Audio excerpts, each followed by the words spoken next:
What if the war didn't really end when history says it did? What if, in its final days, the fate of millions was decided not by battles, but by hours, by silence, by a choice made behind closed doors? In the first days of May 1945, Europe was no longer fighting for victory. Victory was already gone. What remained was something far more desperate: time. Across the continent, the guns were still firing, but their meaning had changed. Cities lay shattered, not just by bombs, but by exhaustion. Streets were filled with people who no longer asked who would win, only who would arrive first. From the east came one future, from the west, another. Between them stood millions of lives waiting to be claimed. This was not the end of a war. It was the beginning of a countdown. In a commandeered building on the outskirts of Geneva, WWII, a man stared at maps that no longer promised solutions. Grand Admiral Ernst Keller had inherited command of a nation already defeated. The old leadership was gone, buried beneath its own ruins. Keller was not a fanatic. He was not clinging to ideology or dreams of reversal. He was a professional officer facing a reality so stark that it stripped war of all illusion. Germany was finished. Berlin had fallen.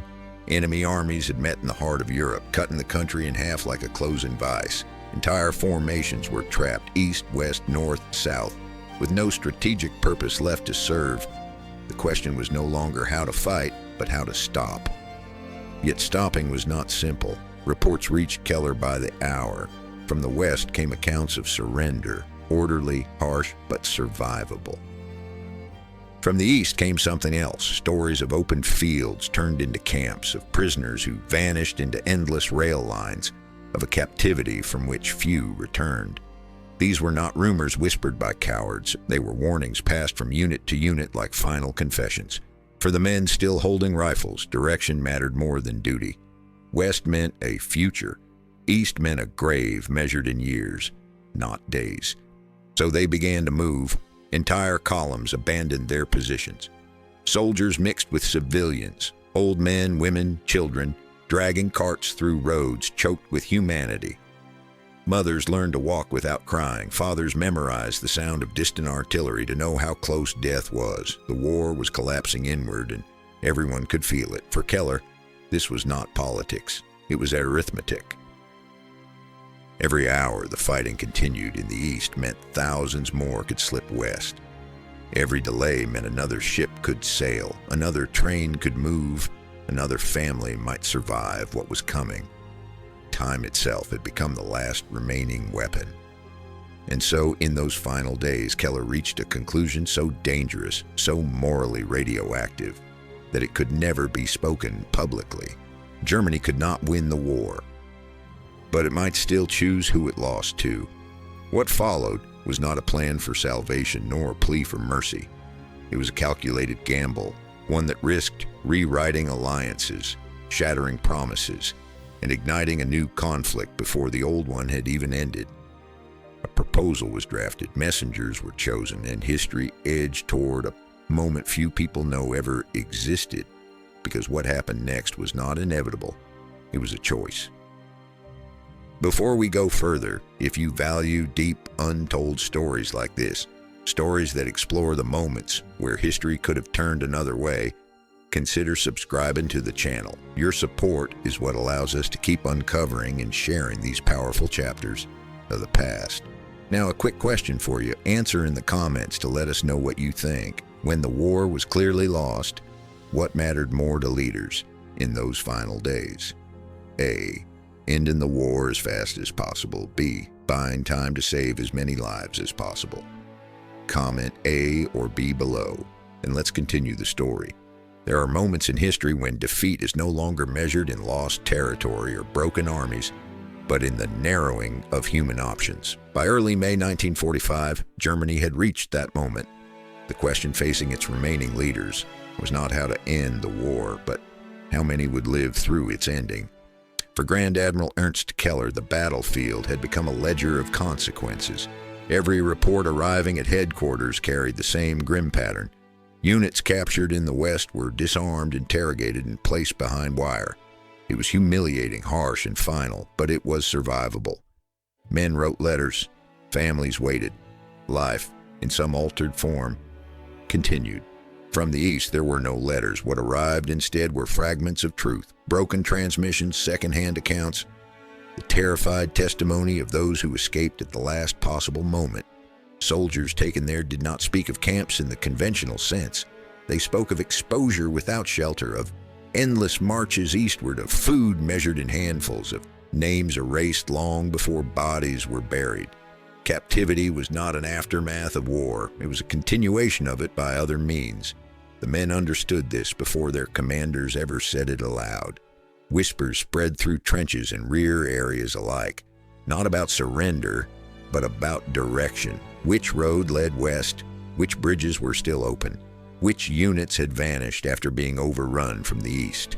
Fear, once abstract, became geographical. The moral weight of command shifted overnight. Officers were no longer issuing orders to advance or hold. They were deciding whether to enforce discipline or quietly allow their men to run. Many chose silence. Some chose to look the other way. A few chose to help. Civilians followed, not because they understood strategy, but because they understood instinct. Entire towns emptied as the sound of distant artillery drew closer. Parents packed what they could carry. Children learned that questions wasted breath. Movement became survival. For Keller, these were not acts of cowardice, they were acts of clarity. He knew the numbers, even if he never saw them written on paper. Too many captured in the East never returned. Too many names vanished into cold regions no one could point to on a map. Whatever justice the war's end promised, it would not be evenly distributed. Germany, he realized, was facing two defeats. One that ended a war, and another that erased futures, and only one of them could still be influenced. This was the heart of the dilemma, and it was a dilemma no nation wanted to face. To surrender fully and immediately meant abandoning millions to a fate already taking shape beyond the eastern horizon.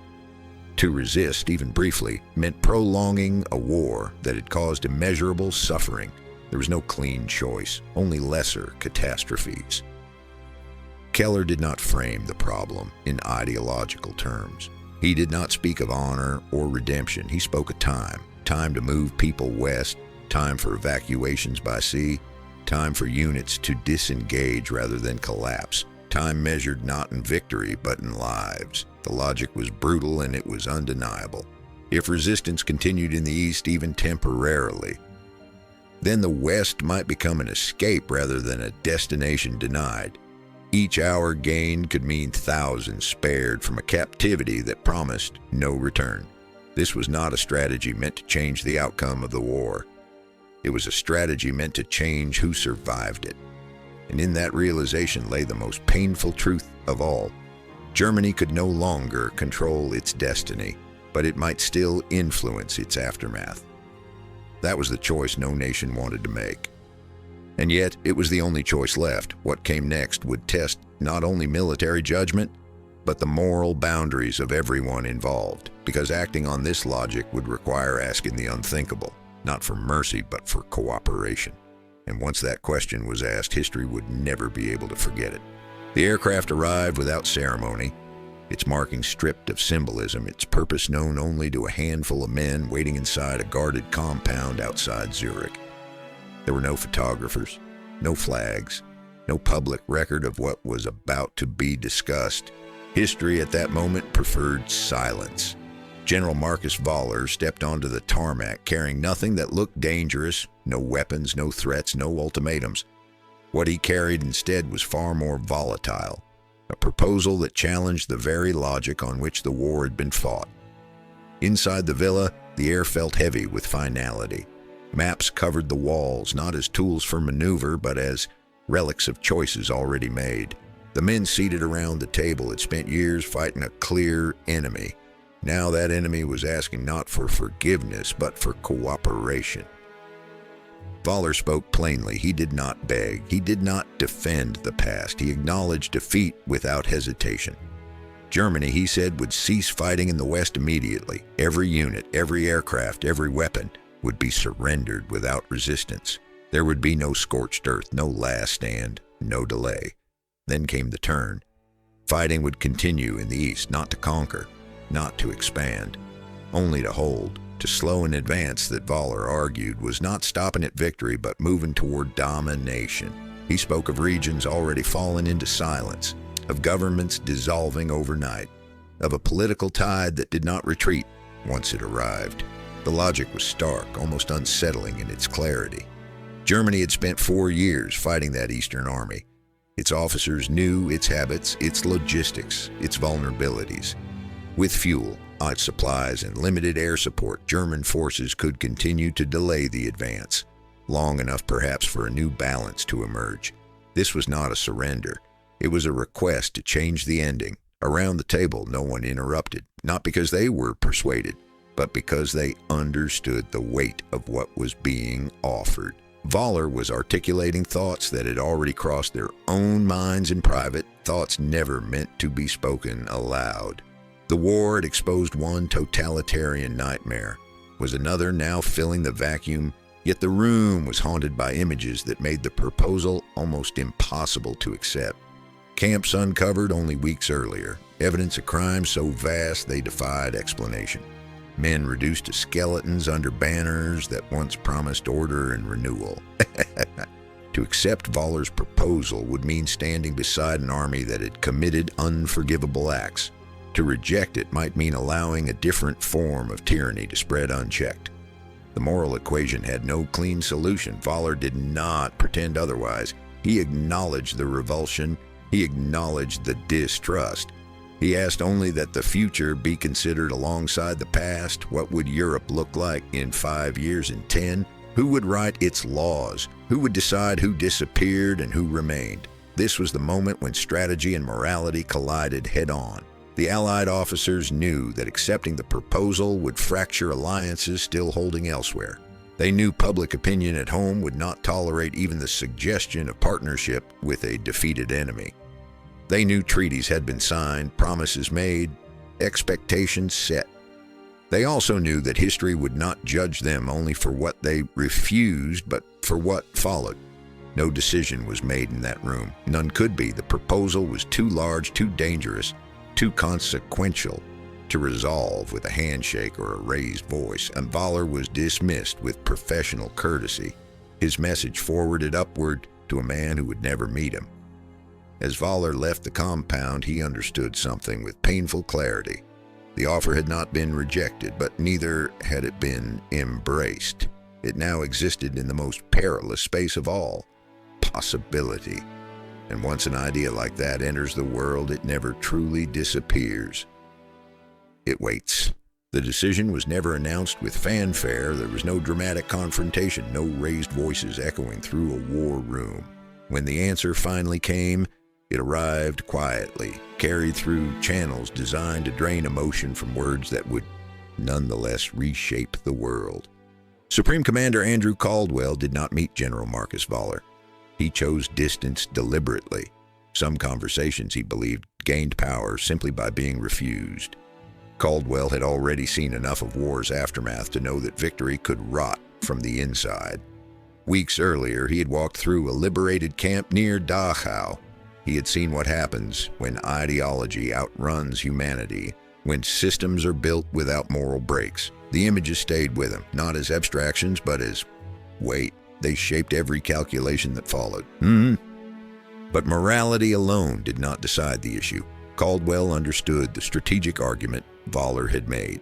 Many of his own commanders understood it too. They had read the intelligence reports. They had seen the behavior of the Eastern Army in the territories it occupied. They knew the advance was not merely military, it was political, systematic, and permanent. Still, understanding did not equal acceptance. The war was not finished elsewhere. In the Pacific, American forces were still bleeding, still advancing island by island. Plans depended on the fragile cooperation of allies who might soon become adversaries. To fracture that alliance now would risk isolation at the exact moment unity mattered most. Public opinion could not be ignored. At home, the Eastern power was still seen as a brutal but necessary partner. Newspapers printed smiling photographs. Speeches praised shared sacrifice. To pivot suddenly and align with a defeated enemy, one associated with atrocities still being uncovered, would shatter trust overnight. Then there were the promises already made. Agreements had been signed, borders discussed, occupation zones drawn. Caldwell understood that breaking those commitments would not just alter the end of the war, it would redefine America's word in the world. If agreements collapsed the moment they became inconvenient, no future alliance would ever truly hold, and beneath all of it lay the most terrifying possibility of all. If the proposal were accepted, and the Eastern Army continued advancing anyway, the result would not be containment, it would be catastrophe. Millions of soldiers stood under arms. Momentum favored those already moving. The new war could ignite instantly before exhausted populations had even absorbed the end of the last one. Caldwell was not choosing between good and evil. He was choosing between risks, between a future that felt wrong and one that might spiral completely out of control. When his response was delivered, it was absolute. There would be no conditional surrender, no separate peace, no shifting of fronts behind closed doors. The war would end the same way it had been declared, collectively, unconditionally, and without exception. All forces, all fronts, all adversaries. And then came the warning.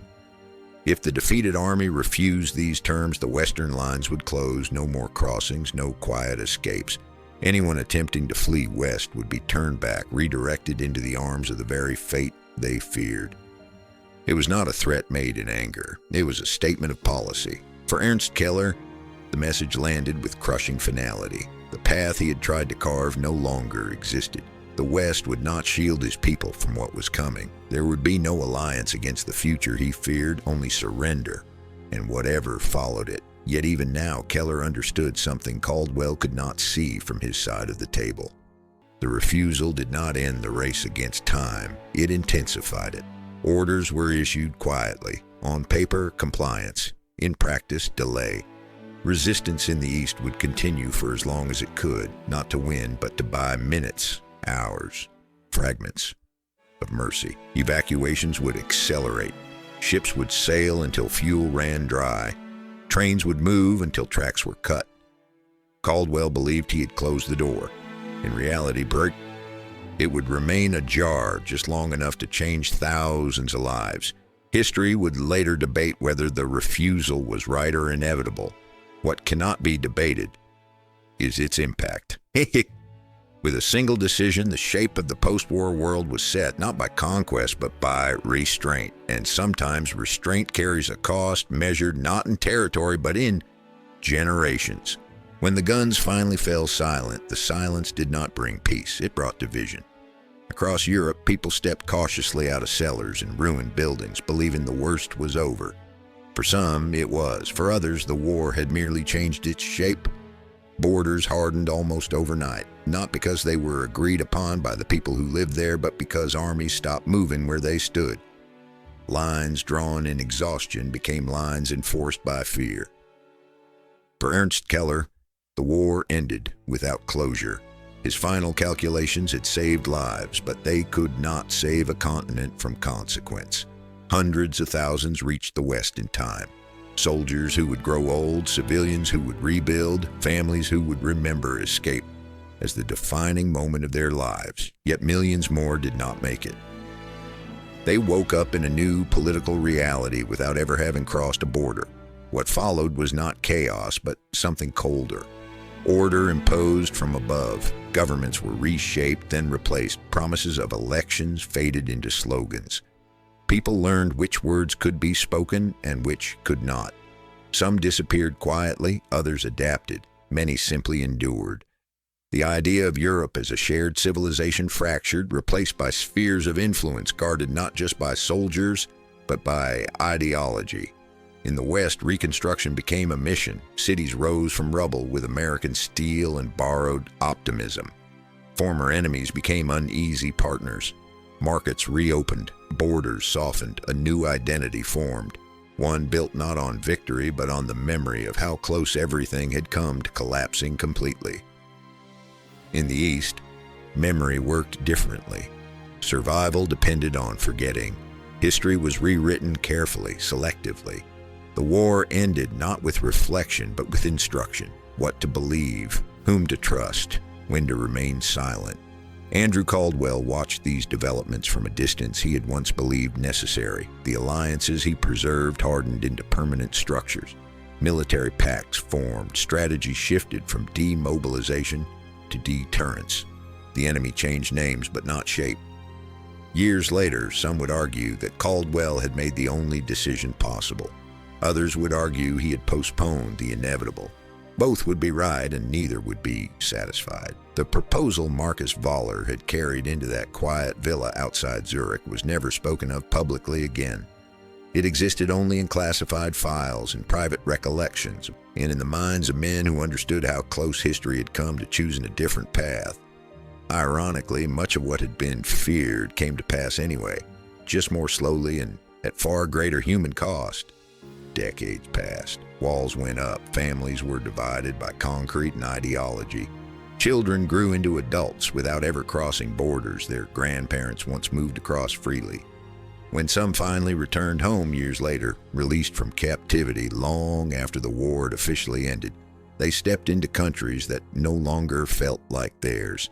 Their absence had reshaped their families. Their return reopened wounds no one had learned how to close. And yet, the story did not end in despair.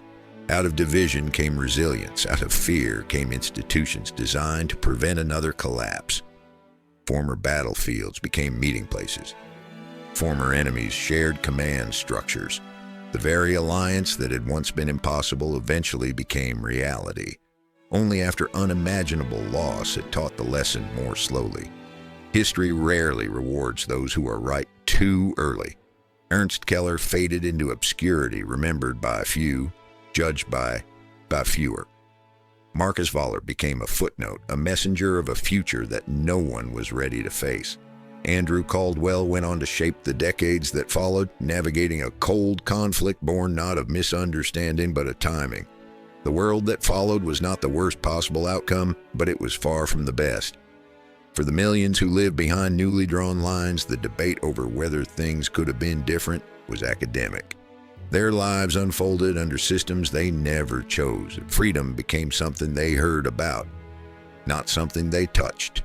Looking back, the haunting question remains, not whether the decision was moral or strategic or inevitable, but whether history ever truly forgives moments when it was asked to move faster than humanity was ready to follow. Because sometimes the most powerful force in shaping the world is not what leaders choose to do, but what they decide is not yet possible. In the end, the story of Ernst Keller, Marcus Voller, and Andrew Caldwell is not a story about victory or defeat. It is a story about responsibility, about what happens when power is stripped of illusion and leaders are left with nothing but consequences. Keller inherited a nation already broken. He did not create the catastrophe that surrounded him, nor could he undo it. What he could do was measure the remaining space between collapse and survival. His choices were not heroic in the traditional sense. They were quiet, morally heavy, and made under unbearable pressure. Keller understood that history would never thank him, because history rarely rewards those who act in the shadows, to reduce suffering rather than claim triumph. Voller, the messenger, represents another kind of courage, the willingness to articulate an idea that everyone senses but few dare voice. He did not come to ask for forgiveness or absolution. He came to ask whether the future mattered as much as the past. His proposal was not accepted, yet it lingered because it revealed an uncomfortable truth that enemies can sometimes see the next danger more clearly than allies blinded by recent victory. And Caldwell, the man who said no, carries the weight of restraint. His refusal was not born of ignorance or arrogance.